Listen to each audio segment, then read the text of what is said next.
Well, we're going to go into this story right now. It's something that is the reality of the South African context, really. It's about preserving the country's history, which is of utmost importance if we're to grow and even move to greater heights as a nation. With that in mind, the Department of Military Veterans has launched 6 military veterans books which document their experiences as well as participation in the struggle against apartheid.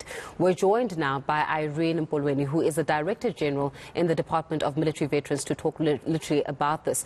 Thank you so much, DG, for your time this morning. A very good morning to you. Morning to you and to your viewers. It certainly is, and you and I were having even a little bit of a chat off air, which of course will bring our viewers into it, around just the significance of even having these 6 books written. Just talk to us a little bit about the idea behind it and the idea behind the concept. Why decide to do this? This is a very important part of the department, to ensure that we document the history of our liberation struggle. And the history is actually documented by our liberating activists themselves, telling the stories, how they left the country, the contribution that they've made outside the country, the activities and events that happened outside the country, to ensure that we are liberated today. And we appreciate their efforts. And hence we're also having a department that has been established to take care of their needs, the Department of Military Veterans under the Department of Defense. Sure.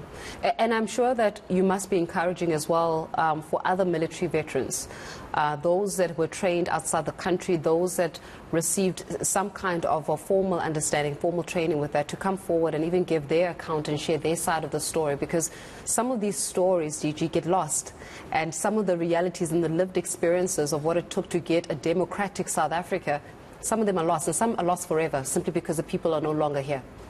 Indeed, the department has put up a program which consists of writing stories, poems, and every event that has happened outside of the country, it is documented by the military veterans themselves. And the books that we launched yesterday tell the stories in different angles, in terms of the activities that people have done outside of the country.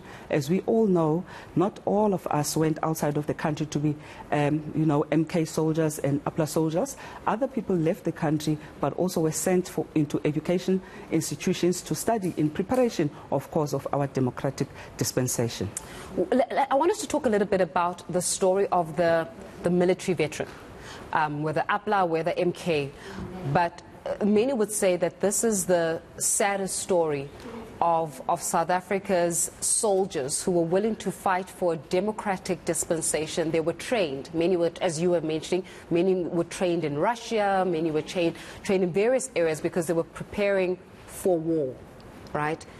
They get told that there will not be a war.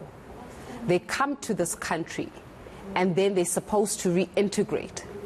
And in many instances, DJ, and you'll be able to account quite clearly that story, they reintegrate into a system where even those that were oppressing them are still their bosses in ministries of police, in security and the like. So somewhere, somehow, the military veteran was trained to go into a war that never happened, and yet still had to look at the oppressor, and that oppressor still had to be their boss. Indeed, the story, it is sad. When our liberation struggle veterans came back, they had to be integrated, and the committee that was adjudicating the ranks and the integration was, of course, made up of the earlier on the South African Defence Force members, and also there were some from the British that were sitting there adjudicating, trying to provide the necessary ranking. And it was a very tense environment and a tense situation because our military veterans felt that they were much more trained in some instances, as we are saying that they took training from other parts of the world and other parts of the countries in the region. And that is a tension that we're still finding sitting with our military veterans even today. We are also currently encouraging that the military veterans be empowered in different skills to ensure that we can be able to integrate them in different areas in our country and in our departments, but of course not only in the public sector but in the private sector as well. Yeah. Why the decision to put them in lower ranking? Because you're saying that it's still a bone of contention for many of them. Many of them have got bigger expertise. Many of them have got bigger skills. Many of them were trained in camps that would allow them to be the generals, right, the heads, but they were not. Why did that never happen? I think it's because that internally, when the education was happening in a conventional way and not necessarily taking into consideration the non-statutory forces in the way they were trained outside of the country. So it was based on the formal training that was happening inside the country. Sure. And in the time that it was apartheid as well. So it's a lose-lose situation. It's an apartheid time. You're saying that the black people that were trained outside the country, they cannot be the generals when they're in the country because you're using a system that was designed to kick them out in the first place. Indeed. And I think hence we still have some of the tensions even today. Sure. Just around the vetting of these military veterans, because time has passed.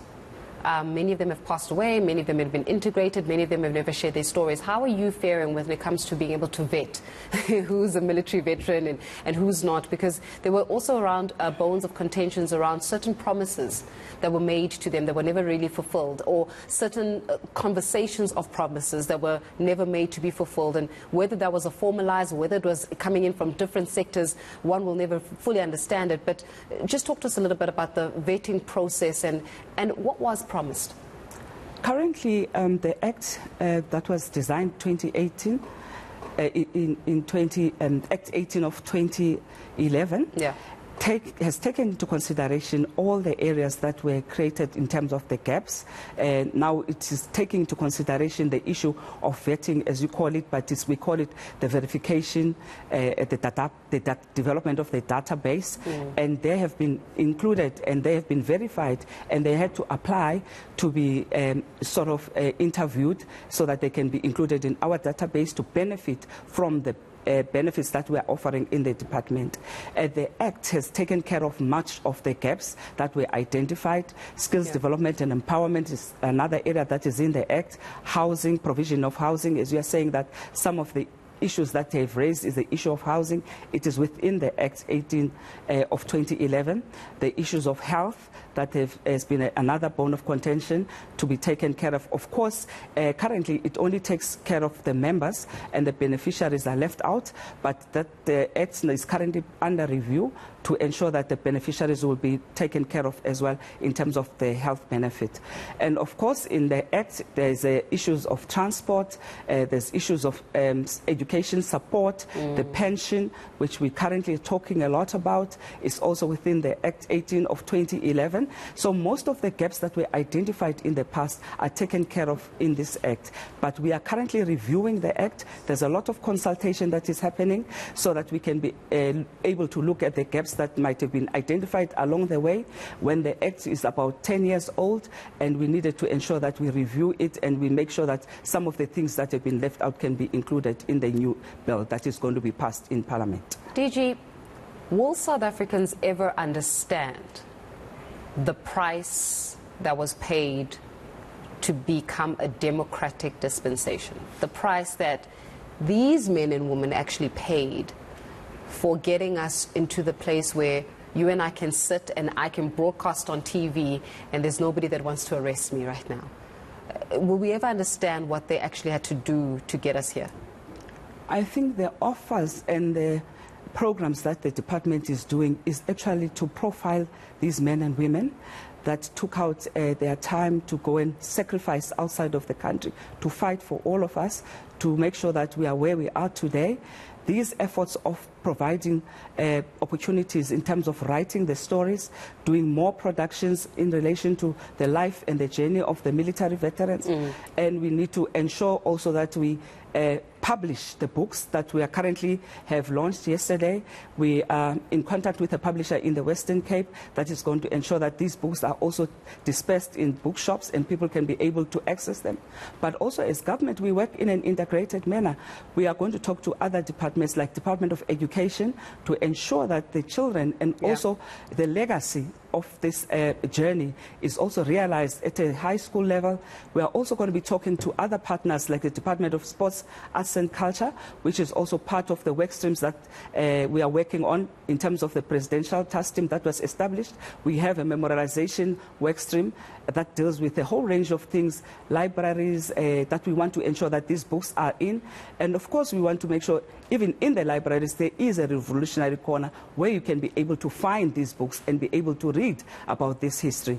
Of course, there will be production with different production houses and in terms of films and other areas of acting that we can make sure that we're familiar with these books. What is interesting in these books, different military veterans who have written these books are coming from different parts of the country. We want to encourage that the community centers have these books, the community libraries have these books. Mr. Skweyiya, which is another person that has written some of the books, is coming from Gqeberha. There are others coming from Katlehong. We want to make sure that as we are moving forward, community centers in Katlehong, small libraries in Katlehong do have the books so that our children and our youth can be able to read them. I can't stress how important this is, because it is a story of South Africa's history. And sometimes if you don't tell our story, somebody else is going to tell our story and they're going to leave out all the important bits. But we have to leave it there this morning. Thank you very much for your time, DG, and good work on being able to publish the stories of South Africans and the price it took to actually get our freedom.